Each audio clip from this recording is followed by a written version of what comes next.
I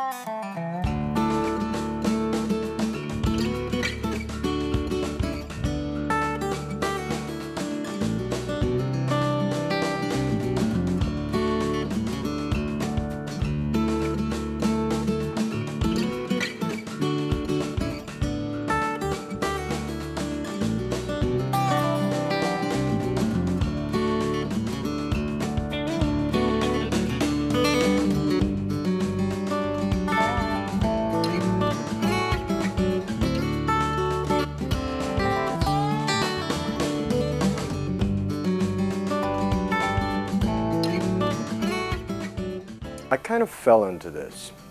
I was looking for work. My previous employer had moved to Georgia and I did not want to move to Georgia. So I was looking for work and couldn't find anything that was going to give me a livelihood. So my father had a book business where he was selling children's books, and he says, look, why don't you start this store? He'll help me out. So we got into this, and I'm like, you know, I can't make enough money just selling books, but if I get educational toys and games, this could be a really cool thing. Plus there's toy stores around in the area, and I didn't want to be selling rubber band shooters and airsoft pistols, but if I could sell educational stuff, I thought I could differentiate myself enough to make a go of it.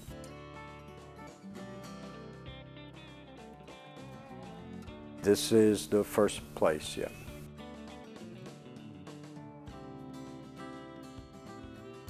We started off, the place was very sparse. Things were stretched out. I mean, you could drive a truck sideways through the aisles, and I had things set wide apart. Now I've got like 500 pounds of stuff crammed into a 50-pound sack at times. It's really kind of a different world. A lot more difficult dealing with the inventory too, to make sure everything's up to date. So.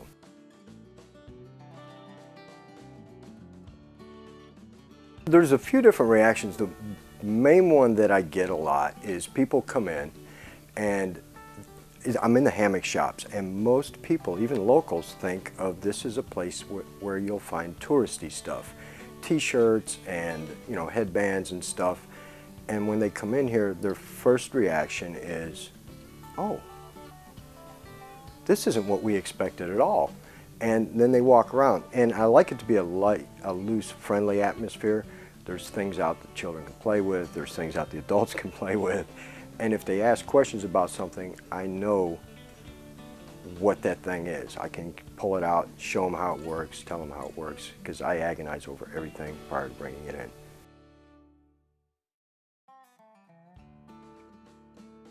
in. Number one, it has to be fun, okay? And there has to be some educational value. It has to either be developmental, physically or mentally. I like games that give you choices, where you have to think about what you're going to do next. They teach different things. And I like finding things for different age groups.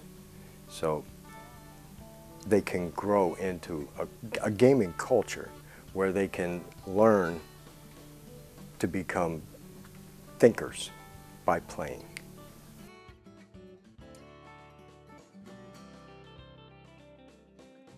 It's a little different, and sometimes it's a struggle, because a lot of children have been babysat by their PlayStations and had no idea that board games can be fun too. The thing is, with board games, you have to talk to the people sitting around the table with you. You can't just make snide remarks like, haha, got you, to the person to your side.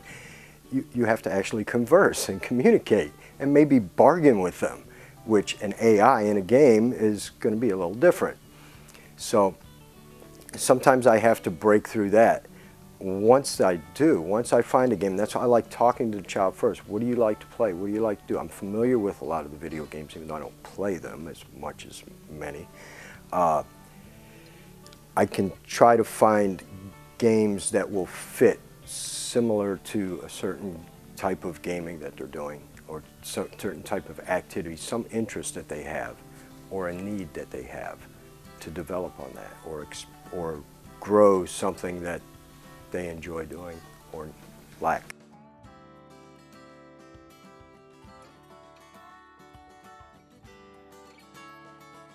Pretty much any way that you can find something online or through word of mouth. I've had customers come in and recommend things to me, and I'll look into them. I've had sales reps mention things to me. Friends have mentioned tons of things to me, and I'll look into them and try them. And if I think it has merit, if I think it's something that, number one, will sell, because that's why I'm here, but it has to be fun. It has to be enjoyable, and you have to get something out of it.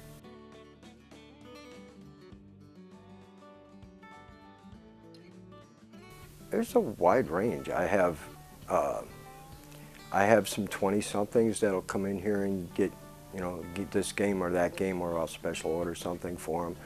I have grandmothers that come in here for the books for their grandchildren, because that's a staple for them. And they'll ask me, well, it's Christmas, I want to get something a little more than a book, what do you suggest?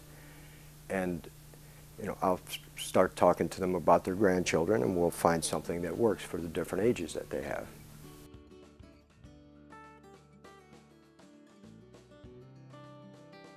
I've changed a little bit. I thought the books were going to be a larger percentage of my sales. They're about 15% of my total sales at best is the books. The toys seem to, toys and games are the majority of it. But they're more interactive. I think with all the online thing, people are starting to veer away from books. I think children's books will last longer than adult books. Adults will have the Kindles and whatnot. You don't want to hand an infant a Kindle, I don't think. It's not as cool as a touch and feel pop-up book.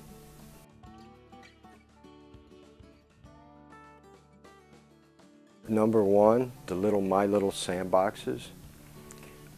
When I first opened up, I had two grandmothers, different, they didn't know each other.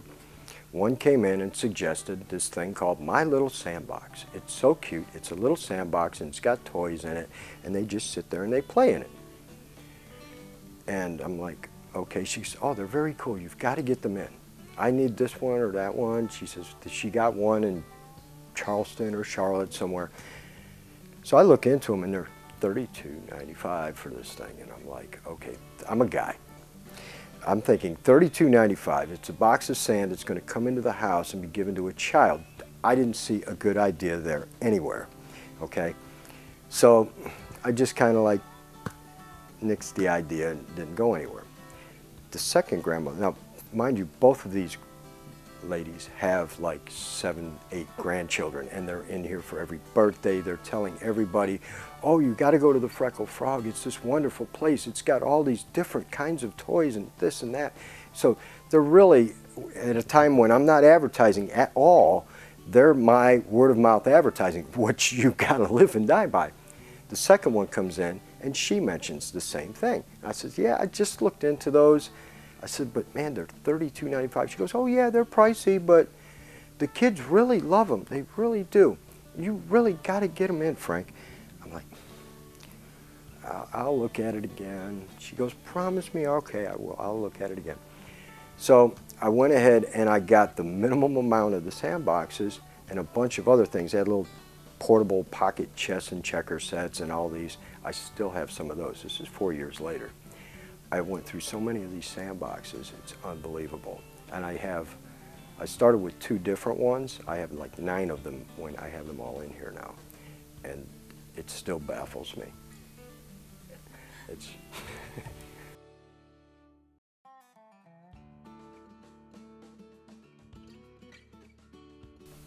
don't get locked into your own head. You know, there's other opinions out there besides yours, and some of them might be better. I'm finding a lot are better.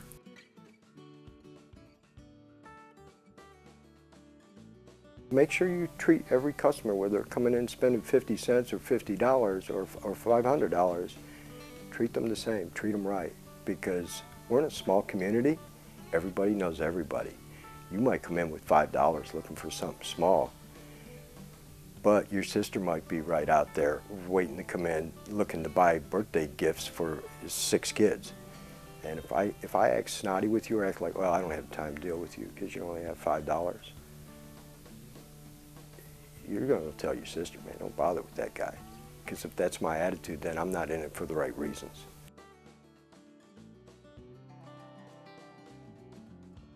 Well, I'd definitely like to expand, have more floor space. I'd like to have a venue where I could have nighttime gaming, where I could invite locals to come in and try the games, or even during the day. Are you curious about this game? I'll have a space over here. There's a table. You could sit down, play it, see if you like it. You know, I could talk you through it. You know, right now I don't have the space for that, and I'm pretty much a one-man show most of the year. So that also becomes an issue. So I do my best to demo the games as we go now. In the future, I definitely have to get a larger building.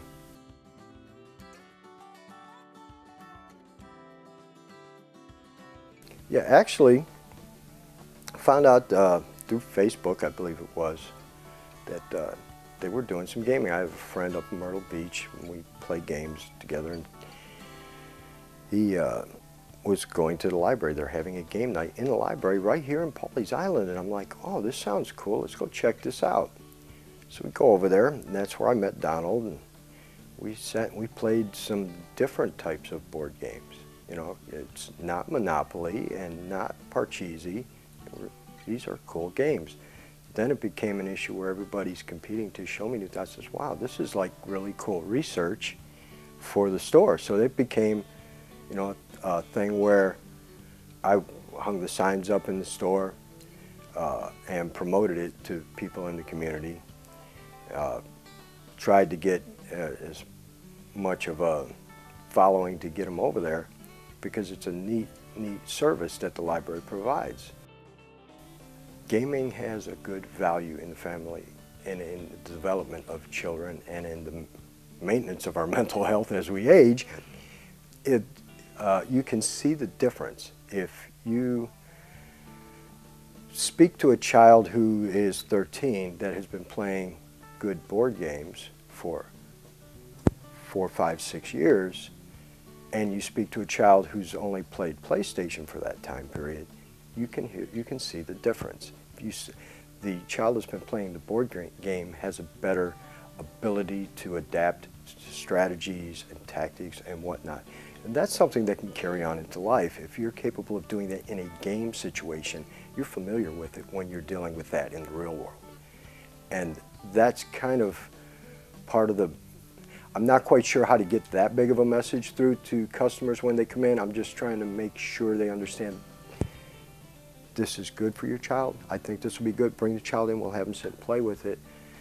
But when they can do that at the library, and they can sit down, and the library has a stack of games available, and somebody's there to guide them through, hey, here's how this one works. Hey, did you like that other one? Here's another one. You know, to find something that they like, to give them something positive besides hanging out outside doing nothing or sitting in a room playing nothing.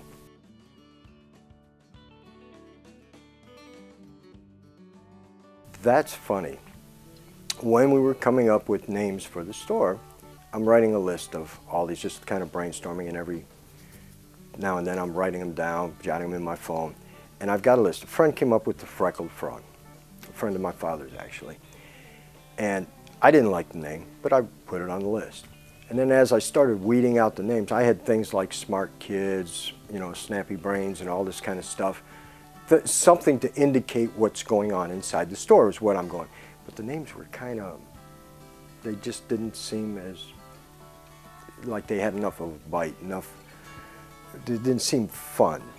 Or, you know, I just couldn't, for one reason or another, I'd cross all these other names off, and eventually Freckled Frog's the one stuck. My dad said, that's the name of the store. So there it is.